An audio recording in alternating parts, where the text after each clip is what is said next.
What's going on, guys? Today we have a podcast here for you called Bullony Basketball. This is episode 1. I'm here with my friend Johnny. Johnny, say what's up. What's going on, everybody? How's it going? Like you said, I'm Johnny. You guys can find me on Twitter at CMAGS_sports. That's where I'm pretty busy, guys. How's it going? I like the plug very early, but it's all good. All right. Okay, so what we're going to talk about, because the NBA season is right around the corner. I don't know when this is going to be going up, but it's going to be going up before the season starts anyways. So we're going to be talking. Let's first get into our predictions. So do you want to go first with your predictions, or do you want me to go first? I can start off. Where do you want to start? We want to start in the East? Yeah, let's go with the East. Go from 1 to 15. Yep. All right. So, I like to do I like upsets and stuff. Only if I think it's gonna happen. But I couldn't really get myself to really get to that point. So in the East, it's pretty basic. I got Philly with that number 1 seed. I just think it's a 2-man race up there. It's either Philly or Milwaukee. But I just think Philadelphia has the depth to. Basically, if something happens to one of their stars and beat Simmons, they still got other players around them. So I picked Philadelphia up top. I got Milwaukee at the 2 seed. I think Boston's gonna have a good season, so I got him at the 3 seed. I think without Kyrie, but I think Kemba's gonna be a huge addition for him. I got Indiana as the 4th seed. They are a rock solid team. They've been looking pretty good in the preseason without even Oladipo. Man, I just love what they're building there. That 5th seed, I got Toronto at the moment. I don't I will not count them out. I know they don't have DeRozan or Kawhi for the first time in a while, but I mean, this team just always finds ways to win. 6th seed, I got Orlando. They haven't looked super great in the preseason, but they just have too much talent and too much length to not perform. I got Brooklyn in the 7th seed. Still going to make the playoffs. Still have Kyrie, LeVert. They still got a good team to build around. 8th seed, I picked Miami. I think Jimmy Butler and Tyler Herro will be able to push them to that 8th seed. And then just missing the playoffs, I have the Bulls at the 9th seed, actually. I think they're getting underlooked a little too much. So I think they're going to settle in right there. I got Atlanta following them. Same kind of thing. Both young cores. We'll see if they take the next step. I have Detroit actually falling out, not only to the 9th seed, but I have them at the 11th seed. I just think I just don't believe. It's Griffin and Drummond, and then it's just a bunch of really nobody's outside of Derrick Rose on the bench. Really? Yeah, I mean, the way I see it is I don't like to play the injury card, but if one of Drummond or Griffin gets injured, where do they turn? That's very true. That's the reason. Where do they turn? I don't know if you remember, early in the year last year, weren't they they were 3 or 4 for the longest time, and then Blake Griffin got hurt and they barely made the playoffs at the end of the year. Exactly. You can't do anything with Drummond as your best player either, because he can't create a shot. Yeah, and sometimes. So that's where I got them. Oh, sorry. I was just gonna say sometimes late in games, they've had to sit him, because exactly. he can't stretch the floor. Sometimes I remember way back in the day when they had Aaron Baines and he was closing out games for him and stuff like that. No, that. That's exactly where I stand on them. It's just you're relying on Luke Kennard to come out with a big. You know what I mean? You're relying on a guy like Luke Kennard to come out big. Langston Galloway hasn't done anything since he's been there. Reggie Jackson's nothing. Are we seriously going to rely on a 38-year-old Joe Johnson coming from the Big Three? It's just Derrick Rose and Luke Kennard on the bench. That's what it is with Blake Griffin. They don't have a lot of talent, if we're going to be honest. That's true. So following them, I got Washington at the 12th seed. Big news coming out. Bradley Beal just signed that 2-year deal. I saw that. We'll talk a little bit, or at least I will. I have some things to say, not necessarily about the deal he signed with Washington, but implications it has on other teams. So we'll get to that later. Yeah. I think him. I'm not relying on Isaiah Thomas to do much. John Wall's been announced that he's going to sit through. He's expected to miss the whole year. So Isaiah Thomas is probably going to get a lot of work there with Satoransky not there anymore. Thomas Bryant has looked really good. And they said that they really like Rui, and that Rui will probably start. So we'll see. I don't see them coming close to contending, but they're not in the bottom tier. I have the Knicks right below them. The Knicks were one of those teams that I didn't know what to do with, because I really wanted to put the Knicks higher because the Knicks actually have some talent. I hate to say it. I really didn't like what they did in the offseason early on, and then when I realized what they were trying to build, it's not as bad as I thought. I mean, they have competition at the point guard between Alfred Payton, Dennis Smith, and Frankie Ntilikina. And then they got a lot of bigs. So you got Portis, you got Morris, Robinson, Randall. Like, they have some talent. It's just a matter of whether or not Barrett and or Knox breaks out. That was their whole offseason. They signed a ton of power forwards. Yep, I actually tweeted about that earlier. I mean, I was making fun of him, but then I kind of sat down and thought about it. Like, Taj Gibson isn't necessarily going to play, but to have him as a mentor, maybe trade him off later. Yeah. He signed a lucrative deal. I could see him on, like, a contender by the end of the year. Yeah, I could see him as that, like, 9th or 10th guy off the bench. You know, bring some veteran leadership. Maybe gives you 10 minutes a night. And then 14-15, I got Cleveland and Charlotte. Not really much to talk about. Cleveland, it's just... Does Garland is Garland what we think he is? Is he really the next Dame Lillard? So we'll see. And then with Charlotte, it's just a dumpster fire. It's just Terry Rozier making money and being as inefficient as usual. Before I get into mine, I'm gonna bring up the Wizards again. I'm not gonna bring up the Beal thing because we'll talk about that later. But there's two things. One, I'm kind of excited just to see Isaiah Thomas kind of get a chance again because like he's kind of gotten. He's almost gotten like blackballed by the league. It seems like the last few years. Yeah. So I'm looking forward to that, and then I'm also with Rui Hachimura. Like I saw this report that said like Scott Brooks, he doesn't really want to like give rookies a starting spot right away. Like he doesn't just give them away like that. So I mean, obviously you must see something in him if he's going to be starting him like in preseason, you know. I mean, yeah. I mean, I'm going through like. I'm just looking at the roster right now. If he's not starting, it's either Davis Bertans, it's Isaac Bonga, because so let's just say we know we have Thomas, Beal, and Bryant. So we're looking for 2 forwards basically. You got Bertans, Bonga, Troy Brown, Rui, Jordan McRae, C.J. Miles, and Admiral Schofield. Like pick 2 of those guys. Yeah. And you can't tell me that Rui doesn't deserve one of those spots. Yeah, he definitely does. They're just kind of bad. Honestly, like outside of Bradley Beal, and I mean Thomas Bryant's not bad. I mean we'll see like what some of the other guys do, like Isaiah Thomas, Ish Smith, they signed as well. So we'll see how those guys are.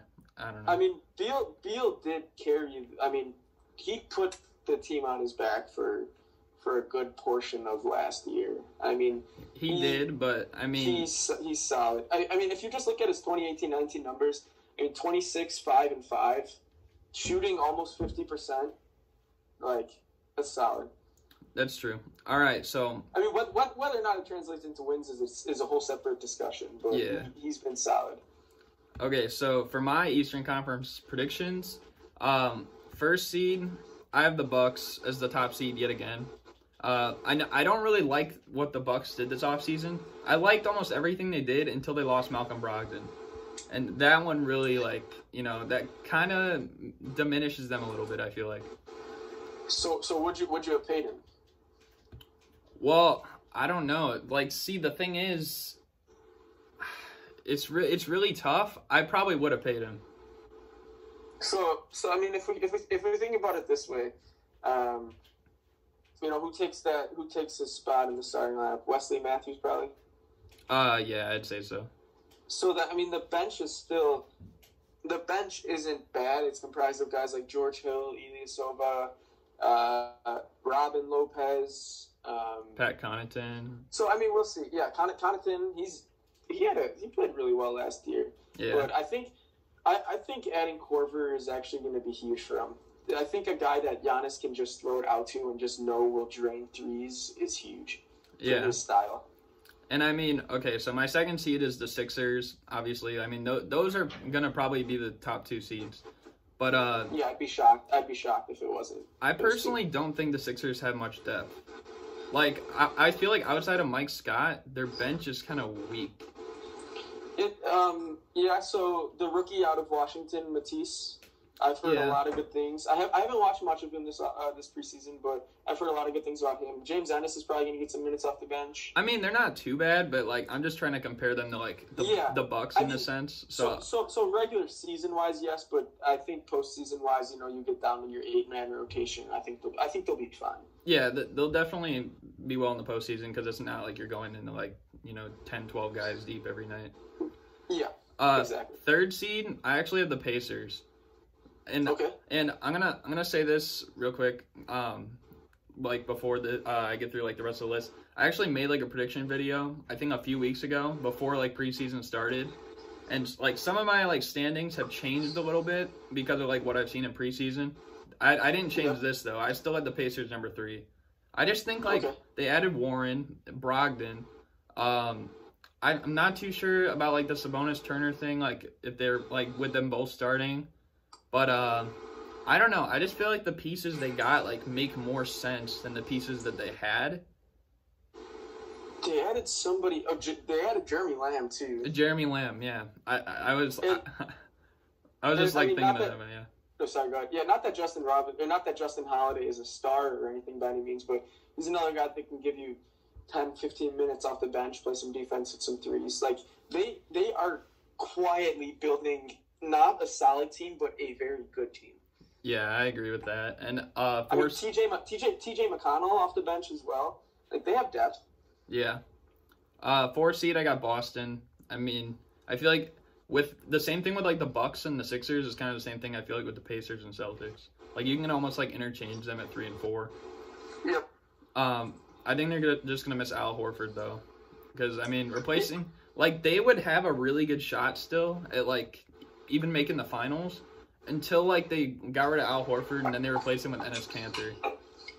Yep. No, I kind of talked about that as well on Twitter, saying that the Horford loss is actually bigger than the Kyrie loss. Yeah. Because you can replace Kyrie, but you can't replace what Horford did for that team. I mean, when they had Horford and, the young guys, they got to the conference finals. Exactly. I mean, last year I know they had Baines too, but like you're playing one of Hayward and Tatum at the 4, and so you really need a rock solid big. And Enes Kanter is the exact opposite of that, at least defensively. Right. Now, this is where you're probably going to be questioning me. I actually had the Pistons 5th. That's why I had like a big reaction. Because, I mean, I feel like they added D Rose off the bench. That's a really good scoring option for them. I know health is a big issue for them, but I feel like every team from 5 all the way to 11, I feel like isn't going to be separated by that many games. So yeah, no, there was well, let me see if I can find it. There was an advanced, or keep explaining, but there's an advanced model I saw on Twitter, something about just predicting wins, and they said it was similar to that 5 to 11 in the East was separated by like 7 wins. It was something crazy. Right, and I think the other thing is like they added more to their wing depth. I know Luke Kennard played really well in the playoffs last year. They traded for Tony Snell, who's going to be probably their starting small forward, which isn't that great, but it's definitely an upgrade from Bruce Brown, who, I mean, he couldn't really stretch the floor that well. Like, I feel like they had, like, one of the worst, like, wing depth in the league last year, and they kind of improved on that. They also got Markieff Morris, and, Tim Frazier's not too bad. And, I mean, Joe Johnson will help him in the playoffs. He might not help him in the regular season, but once the playoffs come around, he's going to be doing a lot of stuff for them. Yeah, and Dwayne Casey knows what he's doing, so if there's... Oh, I think I lost him. We'll be... Oh, yep, you there? Yep. Yep, so, sorry, it's just, Detroit's one of those teams I had trouble pegging because they were one of those, do they make the playoffs? And if they make the playoffs, they might actually be a bit higher than I actually thought. So I don't know, I opted out. I just think the league has just opened up so much more, and I just think other teams have higher talent at the top, but also more depth. Yeah. It'll be interesting to see how this plays out, though. It definitely will. I'm really excited for the season. Like, in general. Oh, yeah. 6th seed, I got the Nets. I mean, they're going to be a playoff team. They're not going to be doing much until, like, Durant gets back. But, all right, 7th seed, I got the Magic. I really liked what the Magic kind of... Well, I like what they did in the offseason because I was kind of surprised. I thought, like, they were definitely going to lose, like, either Terrence Ross or Nikola Vucevic or someone like that. So, because they brought all those guys back, Markelle Fultz is looking good. They signed Al-Farouq Aminu. Like, they're looking like a pretty good team. They have so much length. They do. Like, if there is one word to describe it's just length. I mean, outside of Augustine starting, it's crazy. I mean, Isaac, Aminu, like they are just long. I mean, that was like, I mean, in a sense, I know like at the end of the year there was this report. I guess like from the end of January all the way to the end of the season last year, I think they had like the second best record in the East, behind only the Bucks. Yeah, and they haven't looked great this like in the preseason, but I mean, how big of a step does Aaron Gordon take? He's only 24. You know, he could take a big step. Does Bamba turn out to be something? He's looking good. Terrence Ross can score. You know what I mean? Like they have pieces. It's just a matter of if they come into their own.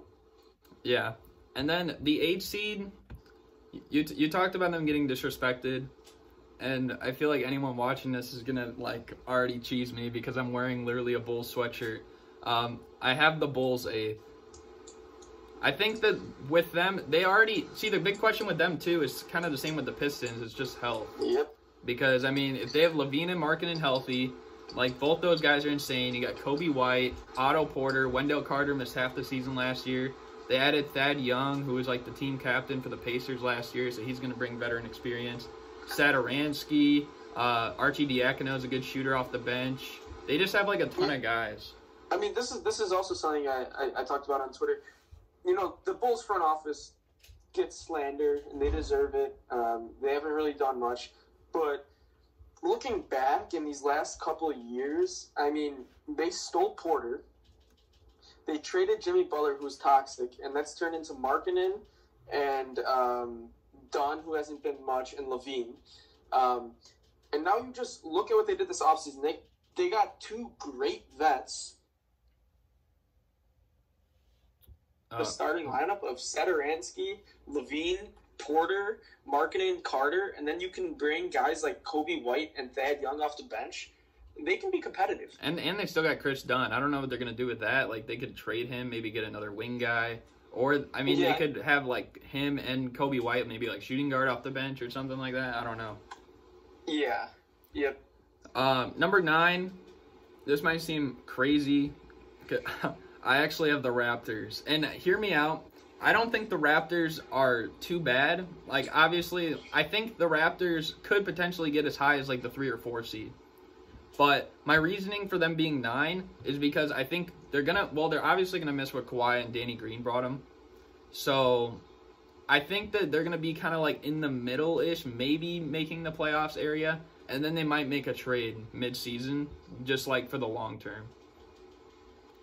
Yeah, I think, since Lowry did sign that one-year deal, he's super tradable. So I've already seen him linked to teams like Miami and Clippers. But I think they're just going to be competitive. I mean, how long has it been since they haven't been competitive in the East? Since, probably 5-6 years they've had, with DeRozan and Lowry. And I know Lowry doesn't have that second star alongside him right now, but I mean, Siakam he's going to be special. Yeah, I am excited for Siakam. I think he could be an all-star this year.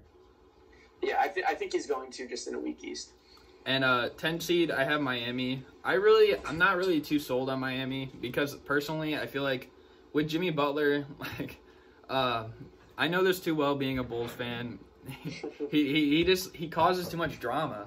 I mean, he did it with the Bulls in his last season and the season before with like D Rose and Joakim Noah and stuff like that.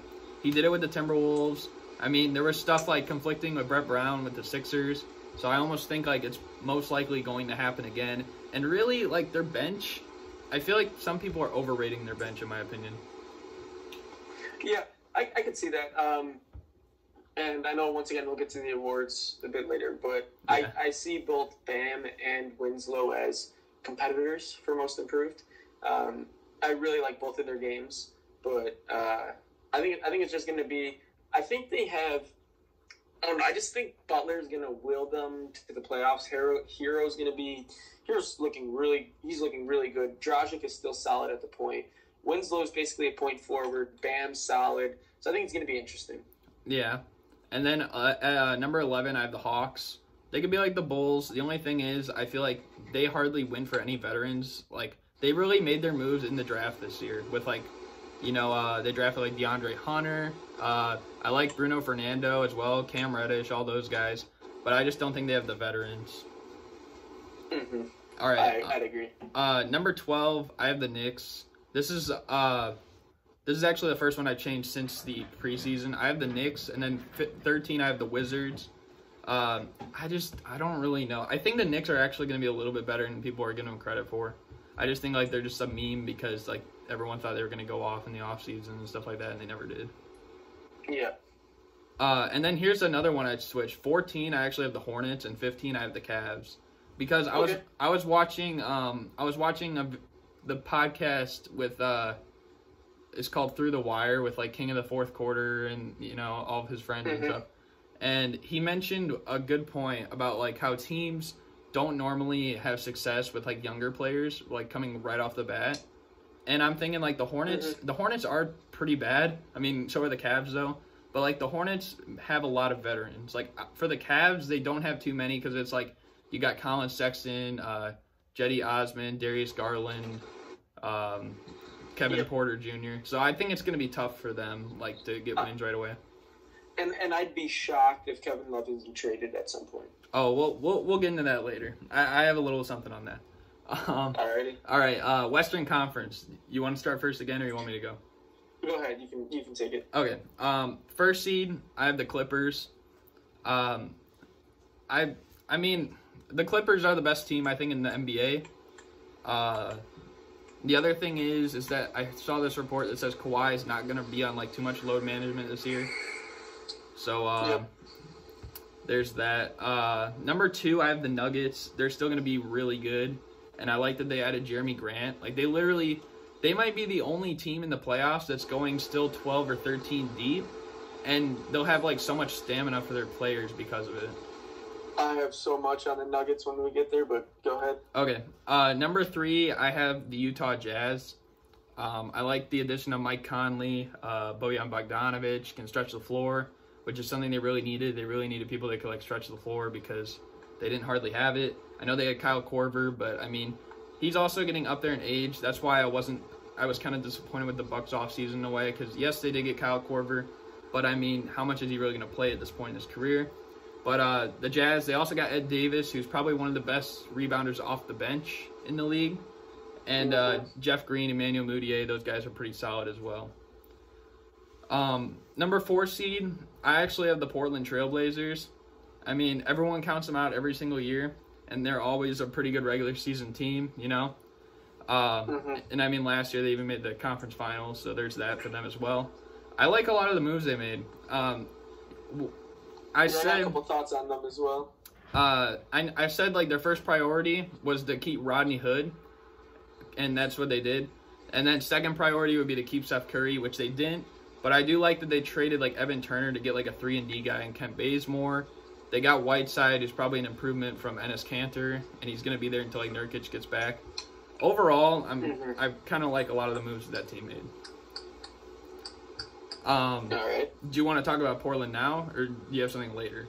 Like in the no, I'll get there. Go ahead. Okay. 5th seed. This is another change I made. 5th and 6th. I have the Lakers 5th. And I'll say who I have 6th. I have the Warriors 6th. Okay. I don't really know. Like, I thought the Warriors. I originally thought like the Warriors are gonna have a better record than the Lakers. Like Steph Curry is gonna play like an MVP like this year. He's gonna average probably over 30 points a game, like he did in 2016. But I don't know. Like they've looked pretty bad in the preseason. Like the Lakers have blown them out twice. Yeah, they're a hard team to peg. I'll let you finish your rankings, and then kind of as I go through, I'll kind of explain my rationale behind it. Okay. 7th, I got the Houston Rockets. I'm not really sold on the Harden Westbrook thing. I mean, I know they're probably going to be like really happy playing together, but I mean, I just really like the. I know Chris Paul wasn't really happy playing with James Harden as it seemed at the end, but at least he could like stretch the floor, and I'm not really too sure if Westbrook can do that. And like that's kind of the adjustment that Chris Paul made when he came from the Clippers. Is that like is he going to be like a catch and shoot guy? And I don't really see that in Westbrook. And keep in mind, the top 7 teams could interchange. Like, they could be really close. So I think, like, with that kind of kind of like lacking ability, I feel like it's going to put them at the bottom of the 7. Yeah. And then number 8, I have the San Antonio Spurs. I'm not going to count out the Spurs. What have they made it, like 21, 22 years in a row? Like, I can't do it. Number 9, I got the Sacramento Kings, which is kind of sucks because I really like the Kings team. But I think they're going to be in the 9 seed yet again. 10 seed, I got the New Orleans Pelicans. They've looked real, and this is actually another change that I made in my from preseason. I have the Mavericks 11, so I put the Pelicans over the Mavericks because I really like what the Pelicans are doing. Zion looks like a star already, and I mean Lonzo looks comfortable, like, you know, he's fixing his jump shot and stuff like that. And they have a deep team too. Like, they have like people, like they have probably like 12 or so guys that can play on their team too. The only thing is, I don't know if it's going to be enough to get in the playoffs, so we'll see. 11 Mavericks, not really much to say. I just feel like they don't have depth at all. They're kind of like a top-heavy team with like Luka and Porzingis. Mm-hmm. Outside of that, I mean, they don't have much depth. 12, I got the. Yeah, I mean, if the debate between your third best player is Maxi Kleber and Jalen Brunson, then you know you don't really have much depth. Yeah. All right, and number 12, I got the Oklahoma City Thunder, who could almost be in the similar situation as the Raptors in the East. I feel like they could be like around 8th, and then I think they're probably going to trade somebody because, I mean, I don't know if they really want Chris Paul on the team, or I know they're already trying to move Steven Adams, so we'll see about that. They might move Gallinari as well, so. 13th, I got the Phoenix Suns. A lot of people... I like what the Suns did. I don't like how they did it this offseason. Like, they got, like, a complete rotation, you know? Yeah. But the thing is, like, I don't like some of the moves they made. Like, they traded T.J. Warren for, like, nothing. And they literally just, like, gave him to the Pacers. And then the other thing I hated is that they traded down in the draft to draft a guy, Cameron Johnson, at 11, who was probably going to be, like, a late first-rounder or something. Yep. So... Nope, it was disappointing. Yeah, I mean, but I think they did improve. I think they will be better. But he's a great shooter. He's just not a lottery player. Yeah, they'll be better. I mean, it'll still be a bad year though for Suns fans. 14, yeah. I got Timberwolves.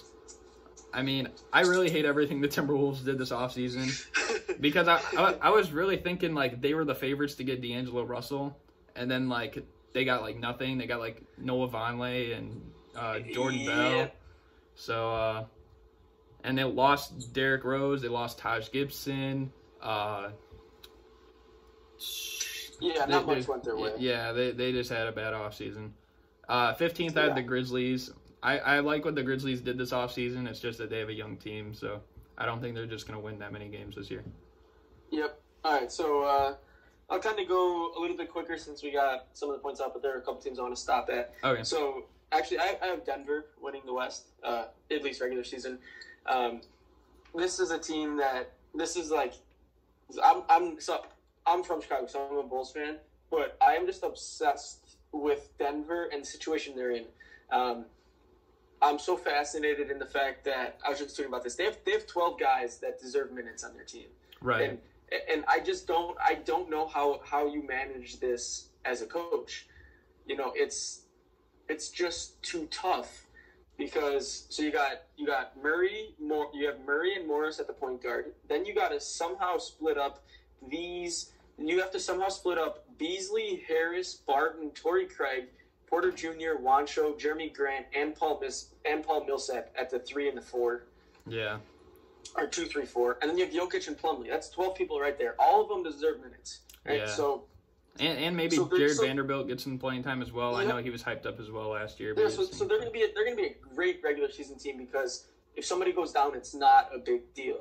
And so I think they have all this depth to win the West in the regular season, but I don't know how far they're going to go in the postseason. Second seed, I have the Clippers. I know you're kind of talking about the whole how much load management is Kawhi going to need, but Paul George is coming off that shoulder injury, so it's a little scary. So they might start a little slow. They have a pretty tough schedule to begin with, but I'm not too worried about them. 3 seed, I have Houston. I just think that Westbrook and Harden always go so hard in the regular season that, wins for them aren't necessarily the hardest thing to come by. So I think they're going to do really well there. I have the Lakers at the 4th seed. Once again, not much to worry. Their season starts in the postseason. 5th, I have Utah. They have looked very, very bad in preseason. I don't know what to make of it, but I really like what they did. One thing I will caution people with is that they went from underrated to overrated in the span of a week. But the one thing I will say is that I think the problem with the Jazz right now is, the last 2 years they've had really slow starts, and I think the reason is because Quinn Snyder, his playbook is pretty complicated. He probably has one of the most complicated setups for his plays of any coach in the league. So I feel like it's harder for players, new players like Bogdanovich will be, or Conley, or Ed Davis to adjust to, because, it's really hard. And, the one thing I laughed at when I saw on Twitter is they voted Mike Conley as the most underrated get this offseason, but I don't get it because everybody's hyping him up like they're going to win the title. So I kind of laughed at that when I saw that. Moving on, 6th seed, I have the Warriors. This one's either going to come back. It might come back to bite me. Let's just say that. Once again, they haven't looked great, but when it really comes down to it, Steph, D'Lo, you have Dre, you have Looney, you have Cauley Stein, Marquise Chris has looked okay. It's just they just need they need a wing to really come out and break out. Whether that's McKinney, Jordan Poole, they just need somebody because they can score a bunch of points. I'm just really interested to see what Kerr does defensively because you used to be able to hide Curry behind Thompson, but you can't really hide Curry behind D'Lo. Melo's still a free agent. Monte Ellis as well. Let's take a look. We'll see. 7th seed, I have Portland. It's the same story every year for me. They're missing one thing, and that's a 3-and-D wing. So I'm really, really hoping that Anthony Simons comes out in a huge way. Oh, yeah. Nasir Little. I didn't even mention Anthony Simons. I'm actually really excited for him this year. I think he's going to have a better opportunity. I'm so excited. Yeah. But I'm a huge. I had Nasir Little as one of the biggest steals of the draft too, so I'm excited to see what he does. But I will say Ken Bazemore is a pretty good 3-and-D guy. Yeah, he is. I just think they need some more firepower there, but we'll see how the season shakes out there. And then 8th seed, I couldn't leave Pop out. DeJounte Murray's back. Derek White looked really good. Lonnie Walker's looking good. Burn Forbes is scoring at a really big rate. To me, the biggest question is, will Pop start playing the young guys? Will he finally realize that Marco Bellinelli and Patty Mills are not the answer? Yeah. That's to me what it is because they have talent. They have talent. They have a nice young core. And he most likely will figure it out. He's been doing this forever. Yeah. So. All right. 9 seed, I have the Pels. Too much depth. Once again, we kind of talked about it. They're a team like Denver. They just don't have the talent. Yeah. 10th seed, I have OKC. I think I have it. Let's see. Yeah. Okay. So we'll save that for my bold predictions. OKC. 11th seed, I have Sacramento. So I have them falling a little bit more. I had so much trouble here figuring it out because I love De'Aaron Fox, but I don't know. I just couldn't put him. I couldn't put him any higher. So I think that this one might come back to bite me. But this is where I am at the moment. Got Dallas at the 12th seed, as you kind of said. It's just the Luka and KP show. And talking about voice crack. Sorry, excuse me. Talking about interchangeable teams. I think that's another spot. Teams 8 seed all the way to 12 seed in the Western Conference. Yeah. You can interchange all 5 of those teams. I'd agree. All right, what else? Then I got Minnesota at the 13 seed. I think what's really underrated here is Covington being back. Covington was huge for Philly. I think he's going to provide a big spark there. So I'm interested to see what he does there. 14 seed, I have Phoenix. So not really much to talk about. Added Rubio. Didn't really like a ton of what they did. And then I think the only spot we agreed, this whole spot, did you have San Antonio 8th? Yeah, I had San Antonio 8th. So I think the only 2 spots we agreed were San Antonio 8th and Memphis 15th. That's just how crazy. That's just how much disparity and how crazy this NBA season is going to be. I'm so excited. Yeah. Real quick, I know we're not going to go through the playoffs, but who do you have in the finals and who do you have winning in how many games? All right. So I just wanted to do a quick preface. I have Milwaukee over Indiana in the Eastern Conference, and then I have Battle of LA in the Western, but I have the Clippers getting the best of the Lakers, and then I have the Clippers over the Bucks in 6. Okay. It's kind of funny. I was actually going to say the same thing. I literally have the Clippers and Bucks, but I have Clippers winning in 6. So I guess we agree on that. Yeah. All right, let's get into the NBA awards. I guess you can start off. I started the last one. All right. We'll start with MVP. Yeah. We'll go like one by one. So like you say your MVP, and then I'll say mine, and then we'll keep going. Yep, fair enough. So this one tears me because Steph is going to put up insane numbers. So I have him pegged as my MVP, but I don't know if the 6th seed, because I know voters weigh winning so much, I don't know if the 6th seed is enough for him to win MVP. So if he doesn't, I have Giannis right behind him. I mean, yeah, those are both fair candidates, I would say. My pick for MVP, it was really tough because I really wanted to pick Jokic, but I ultimately picked Kawhi because I think with like Paul George not being there and the fact that they usually like to give it to someone who hasn't won one before. So I think like Giannis is going to have a harder time trying to get one. I mean, James Harden had that problem last year. I mean, LeBron's had it for like the last decade almost. So, and I mean, Kawhi doesn't really have a regular season MVP, so I think he's going to get one this year. Just the only thing that would hold him back would just be health. So me, it's just a matter of whether or not he plays enough games. But I agree. Yeah, as long as he stays healthy, I think he will, because I think he's going to like want to play more games this year than he did last year in the regular season. Yeah, nothing to argue there. All right, you start. Just go ahead with the next one. All right, we'll do Rookie of the Year.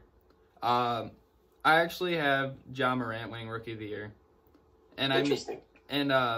It's not a knock against Zion. I think Zion's gonna have a really good year. I just think with the Grizzlies, Ja Morant's gonna have like a way more open door to do everything.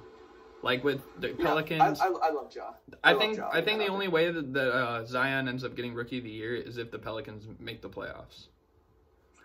So originally, before I saw Zion play a playoff game, I made the bold prediction that Zion wouldn't make All-Rookie first team, and all he's done is like crumble up that opinion and just throw it out the window. He has looked absolutely incredible. I don't see any way that he doesn't win Rookie of the Year. I will preface it with this, that depending on which direction Denver goes, there is a very solid chance that MPJ pulls off this whole Ben Simmons winning Rookie of the Year in his second season in the NBA, even though he didn't play his first season. And I definitely had that in consideration. I was thinking like it's between probably. I just don't know if he gets enough minutes. Yeah, that's the thing. But if by the end of the year or like halfway through the year he's a starting small forward and he's on like one of the best teams in the Western Conference, like that's gonna give him a lot of votes. I feel like. Yeah. All right. I agree. Defensive player, you can start on this one. All right. Defensive player of the year. I'm actually sticking with Golden State here. I think Dre. I'm a little higher on the Warriors than a lot of people. And if the Warriors can just finish middle of the pack defensively, that is a testament to what Draymond will do, because he's a great team defender and he's a great one-on-one defender. So I think he has all the tools to do it. I'd kind of go with my 2, 3, 4 of around.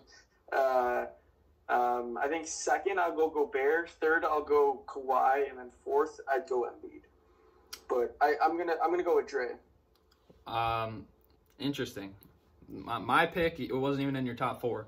I think personally this guy got snubbed last year of winning Defensive Player of the Year because he can guard every spot. You know, he's insanely athletic. He's insanely long. I have Giannis winning it this year. Fair enough. Yep. I have no arguments. Okay. 6th Man of the Year. And I mean, see, this is really tough. Because it all depends on health as well. I think personally, if healthy, it's going to be Derrick Rose. Because he was probably like the favorite for like the first like 30-35 games last year, and then like Lou Williams took it to another level. But you got to also think that like with Paul George and Kawhi and I mean Montrezl Harrell like getting touches and like their bench as well. I don't know how much like scoring output like Lou Williams is going to have, and I mean that's mainly what he's known for as well. Like with the Pistons, I feel like they're going to need Derrick Rose to be scoring for them to like be anything that they want to be. Yep, but stop me if you've heard this one before. I am going to go with Lou Will. I think an interesting one to watch, though, is if Pop doesn't decide to start Derek White and instead bring him in as a six-man, I think he will have an interesting case because I think Derek White's going to have another big year. Yeah. But I will go with Lou Will. And, I mean, he kind of showed it in the beginning of the playoffs last year as well, Derek White. Yep. All right, most improved player, you can start. All right, most improved players. To me, it stays in Toronto. I am a huge fan of OG and Anunoby. Fair enough. That's pretty good. good. And I think the departure of Kawhi just opens up so much for him. Yeah, their shooting guard and small forward, it's going to be like a completely like new chapter and stuff like that. And it's funny because two of my top three are Toronto because I think Stanley Johnson might have a big year this year as well. Well, I don't know about that. I'm personally not sold on Stanley Johnson. I think a change of scenery may help him. But I mean, most improved player is such like just a throw. Like you never know. Fun fact: Stanley Johnson blocked me on Twitter. So. Did he really? Yeah, he did. All right. Most improved player for me. Originally, I was staying in Orlando because I feel like that was like either Markelle Fultz or Jonathan Isaac, but I changed it last second to Bam Adebayo for the Heat. Right. Because I mean, like with Whiteside gone, and I feel like they didn't really get like a backup center. I don't really think so. He's gonna have like a lot of time playing the starting spot, and yeah, it's gonna be nice to see what he does. Yeah, because Myers Leonard right now is pegged probably as that backup five, but yeah, I was intrigued with the whole. I think Bam Adebayo and Winslow might make good cases as well. What's next? Coach of the year. All right, I'll go first. And I mean, you kind of addressed it earlier when you said like it will be really hard to like kind of manage this team the way he did. But I mean, he did it last year. I think he's going to do a good job again this year. I have Mike Malone for the Nuggets. That's what I have as well. Nice. And then I just want to throw one quick one. I actually threw in a comeback player of the year. Okay. And I'm a big fan of DeJounte Murray. I think it's a two-man race actually between DeJounte Murray and Markelle Fultz. Yeah, and I mean I'm kind of rooting for Markelle Fultz as well because I mean he kind of got like a lot of slack in Philly, kind of like unfair. Yeah. All right, bold predictions. How many do you have listed? I have up to 4, but how many are you thinking? I have like 6, 7 right now. Okay.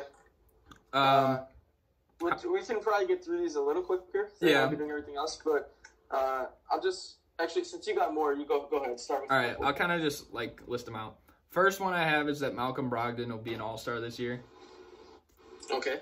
I think with Oladipo gone, like it's gonna be like he's gonna be him and TJ Warren are gonna have like a lot of shot opportunities, and he looked like a really good he was making really good passes and stuff in the preseason. I have the Pistons making the second round in the playoffs. So with my playoff picture the way it is, they would play the Celtics. I think they beat the Celtics. So there's that, and then my next one is we talked about this earlier. I have Kevin Love getting traded specifically to Portland. Yeah, he's been linked up with them for a while now. Yeah, I feel like it's just meant to be. Like it makes sense too. Like they don't really have like a power forward. I mean, they have Zach Collins. He's more of a center, but yeah, I think Kevin Love goes to Portland. Next one, I have the Jazz, not the Lakers, play the Clippers in the Western Conference Finals. Wow. Yeah, I think, I don't know. I just feel like with Mike Conley there, he has so much playoff experience as well, and he's really going to help Donovan Mitchell throughout the season, like, grow as a player mentally. And then once he gets to the playoffs, I feel like Donovan Mitchell is going to, like, he's going to show us what we've been wanting, like, probably for, like, the last year. Like, because I know, like, his rookie year was amazing, and then we were hyped for him in the playoffs, and then he kind of played a little bit lower than the regular season, I would say. I know his scoring output was better, but his efficiency, like, dipped. I mean, and the West is wide open, so you never know. Here's one. I have either Karl Anthony Towns or Devin Booker will request a trade by the end of the season. Okay. They're just both in bad organizations, and I think they're tired of losing. I kind of addressed this one already, but I think the Kings become the new Nuggets. And what I mean by that is that, like, for 2 years in a row, the Nuggets, like, missed the playoffs by 1 game as a 9 seed. And then, like, this year, they were, like, the 2nd seed and, you know, really good. I think the Kings next year are going to, like, shock a bunch of people. Maybe not the 2nd seed, but they'll be, like, 4 or 5 or something. Maybe in the West. And then my last one I have is that Danilo Gallinari will average 24 points a game. Okay. I like it. Because, I mean, he has Chris Paul with him, like, around him. He's never really had, like a really great, like, facilitator for a point guard. And I mean, Chris Paul is going to be, like, a Hall of Famer. You know, Steven Adams, he's more like a double-double guy, not really, like, a primary option on offense. And I mean, Gallinari averaged, like, about 20 a game last year. So I think he's going to average, like, 24.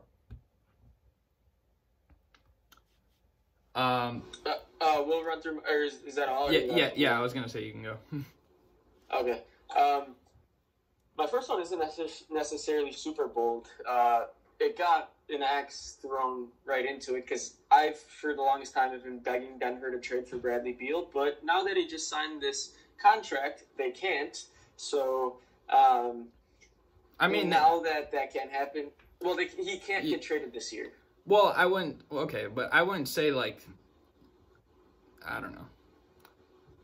I was reading into it, and like just per NBA rules, he just can't get traded this year. Okay, all right. So, you know, I was trying to find somebody else. I do think Kevin Love's going to get traded. But now, you know, I was thinking about it. You know, Iguodala is not going to play on the Grizzlies. How funny would it be for him to reunite back in Philly? That would actually be really nice. I haven't really been thinking about that. It's crazy. Like, I thought about that. So I might use that as one. Because I know he can't go back to the Warriors because there's, like, a rule, like, once you're traded from that team, you have to, like, wait a whole year or something like that. I mean, right now they say he's talking to Clippers and Lakers, which is what we expect. But I think going to Philly would be an interesting situation. Second one, so a lot of people think Chris Paul is going to get traded. I personally think Thunder and that OKC will stay competitive, as seen in my rankings. You know, I have them at the 10 seed, but that's not much of a difference. If you really look at their starting 5, Shea Gilgeous, CP3, Ferguson, Gallo, you have Adams, you have Robertson off the bench, Schroeder off the bench. Basley's looked really good, Basley, in the preseason. Like, they have a team. They're going to be competitive. They're not going to be great. It's just a matter of thinking who's going to get traded or if anyone's going to get traded. Because, exactly. I mean, personally, I think they will get traded. But if they don't, like, they could very well be, like, the 8 seed. Yeah. I had my third one. I have Anthony Simons is going to break out in a big way. And he's going to take over. He's going to be the starting 3. I agree with the breakout. I don't know about the starting 3, but I agree that he'll have a really good year. Fourth one is that Philly gets knocked out in the second round. I've seen a lot of people. I also saw. Sorry. Sorry, go ahead. No, go ahead. Okay, I saw today, like, someone said that they think the Heat's going to knock out, like, the Sixers. That's, like, a bold prediction they have. That would be funny, Jimmy coming right back. And it all boils down to one thing to me. It's who can get that clutch bucket in the playoffs in crunch time. Yeah, and with the Sixers right now, like, we kind of don't know who that's going to be. I mean, Jimmy was clearly their best player in the playoffs. Simmons isn't going to go get you the bucket. Tobias Harris can create his own shot, but he is super inefficient. Are you going to throw it to Embiid in the post? Like, they have questions to answer come playoff time. Yeah, it's going to be really interesting to see who's, like, the guy that they go to at the end of the game. Yeah. Those were my 4 bold predictions. Okay, So then now our last topic of the podcast is teams we are looking, well, not last one, I guess. Teams we're looking forward to watching this year. So I have like 5 teams. Okay, that's what I have too. Okay. I didn't include like the Clippers or Lakers though, because I feel like those are like obvious. The first one I have the Warriors. Okay. They're gonna be really interesting to watch. I mean, obviously it's like a completely different thing. They're like probably one of the weirdest teams right now in the league, and like it's gonna be different seeing like they're not like a powerhouse in the whole NBA. Second, I mentioned the Trailblazers. I said that they added a lot of pieces. I'm really looking forward to like how all those pieces gel together, or if they gel together or whatever. Third is the Jazz, and it's because of another reason I mentioned earlier, because they've always gotten off to a slow start. Like if they can get off to a better start than they have in the past, like they could very well be the best team record-wise in the West. I agree. Fourth, I have the Magic. I'm definitely going to be looking to see like what Markelle Fultz does, if Jonathan Isaac is going to break out this year, Mo Bamba, if he's going to be improved. And just like they have so much defensive potential in that team. It's going to be so interesting to watch. And then the last team I actually have, I have the Raptors, because I just want to see what the Raptors do now that like, I mean, because it's not every day that you see like a championship team lose their best player like in the same offseason. So that's definitely going to be a team that's going to be interesting to watch. Well, this is cool. We did not pick any of the same teams. Oh, really? I have first one is just New Orleans. It's the Zion show. It's the Lonzo show. Brandon Ingram. How do these pieces mesh? What are we going to see in the future? I think it all starts this year. Second one, kind of talked about him. I have the Bulls. All-Star game is in Chicago this year. I think Zach LaVine has really made it a point that he wants to play in the All-Star game in Chicago. I want to go to the All-Star game. As we speak right now, Kobe White is on fire, has 26 points, and is just drilling threes like it's nothing. This team is very interesting, the dynamic between vets and rookies. So I think they're going to be interesting to watch all year. Third one is Houston, and it boils down to one question: how do Westbrook and Harden mesh? Fourth one is Denver. Another kind of my question for them is, what does their rotation look like? Do they make a move? And my fifth one is just Boston. Okay, no Kyrie, no Al Horford. What do we see now? Are Jaylen Brown and Jason Tatum cornerstone pieces? So I think it's just going to be interesting to see what kind of storylines come out of there, and how they look post Kyrie, because everybody's saying what happened last year is Kyrie's fault. So now let's see what they do this year. Yeah, I was thinking about putting the Celtics in there as well as the Rockets, but my problem with the Rockets like being extremely interesting to watch is I know like in the past D'Antoni kind of like split up Harden and Chris Paul. Like he's most likely going to do like the same thing with like Harden and Westbrook outside of like the beginning and like the very end of the game.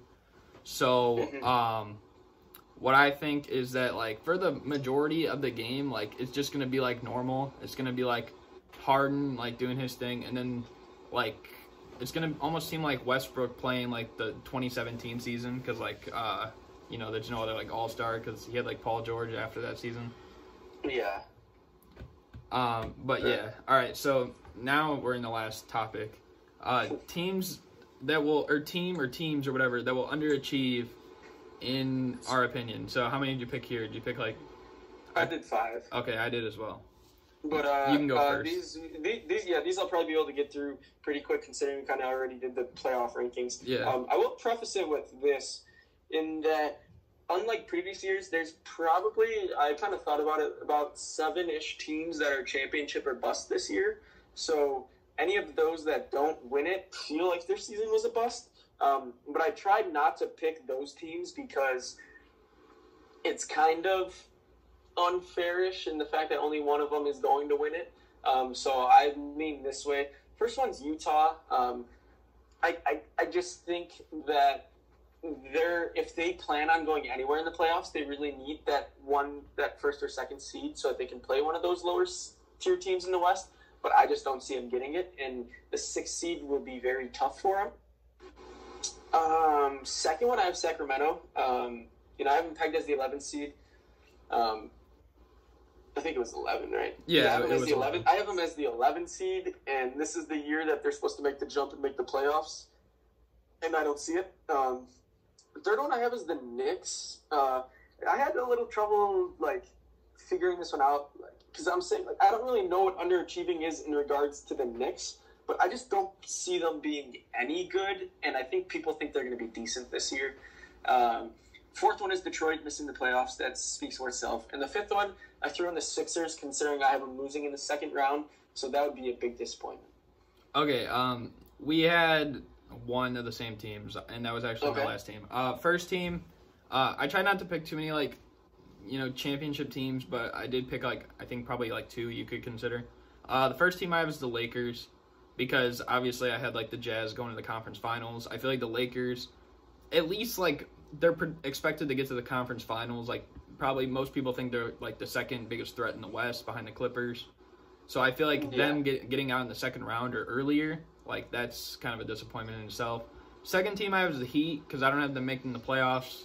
I just think, like, it's going to be, it could be, like, just, I don't even know, like, how to say it. Like, I don't know, what's the word? A dumpster fire.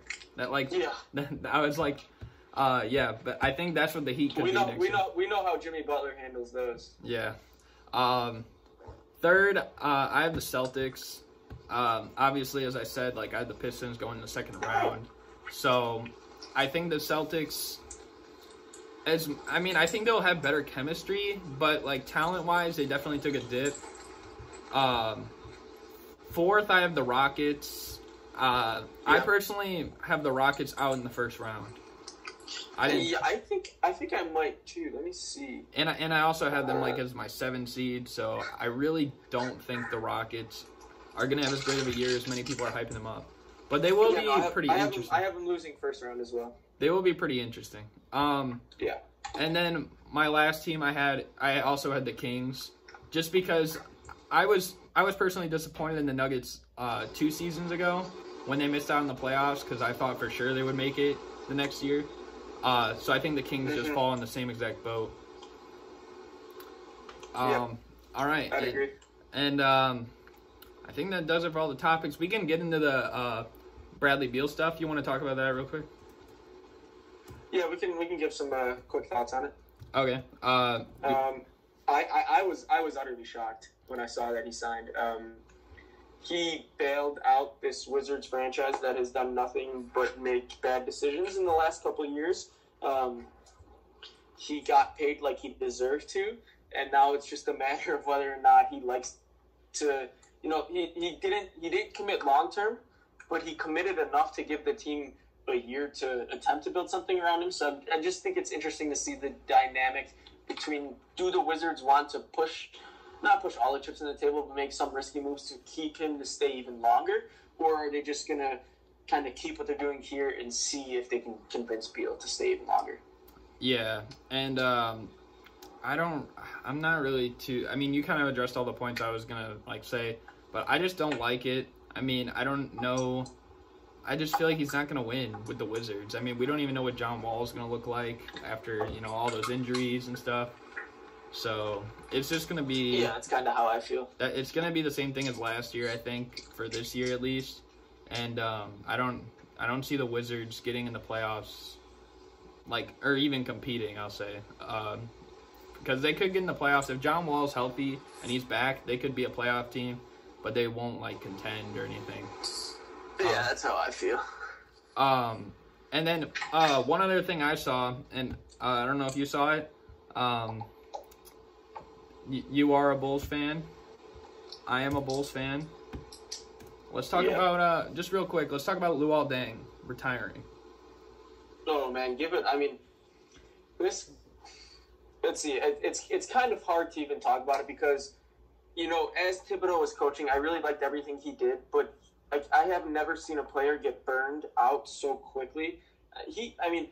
Playing 40 minutes a game, guarding the opponent's best wing, and then being asked to be the team's third scorer, that's incredible. You could argue that from, like, players, like, around, like, the 10 years ago range, that he's arguably one of the most underrated players from that time, too. because he was he had a hell of a career. He was a multiple-time All-Star. He could space the floor. He could defend. I mean, he even had like crazy in like 2007 in the playoffs. Like they got to the second round. Game winner against the Raptors. Like he just had like a lot of crazy moments, and I miss him on the Bulls. So yeah, I do like, that's the one thing of sports I like, is how the players that come back and sign a little one-day contract to retire on the team that brought them up. Yeah, I do like that as well. It's a good heartfelt moment. Yeah, I wasn't really happy the day we traded him. Oh, me neither. Yeah, I mean, we got I think we got some okay picks and like Andrew Bynum. Yeah. so that really disappointed me because I would say, I don't know, like I really liked a lot of the Bulls players, but he might have been like my second favorite on the team behind like Rose, but like a tie for Noah, I'd say. Yeah. Yep. Some good times. Yeah, those are the days. All right, but I think we're going to end the podcast here. We went way over our expected time, but I don't know. Man, I could talk basketball all day. Yeah, it was fun. It's gonna be fun doing this podcast series. So yeah, anything left you have to say? Or? I was gonna say thanks. It was a great time. Once again, if you guys do want to kind of just see what I do a lot of work out on my Twitter. So I tweet from the handle at CMAGS_sports. And then other than that, I'm just on the podcast here. That's what's up. Podcast, Bullony basketball, baby. That's right. All right. So we'll see you guys on the next episode. We're out. Peace. Yeah.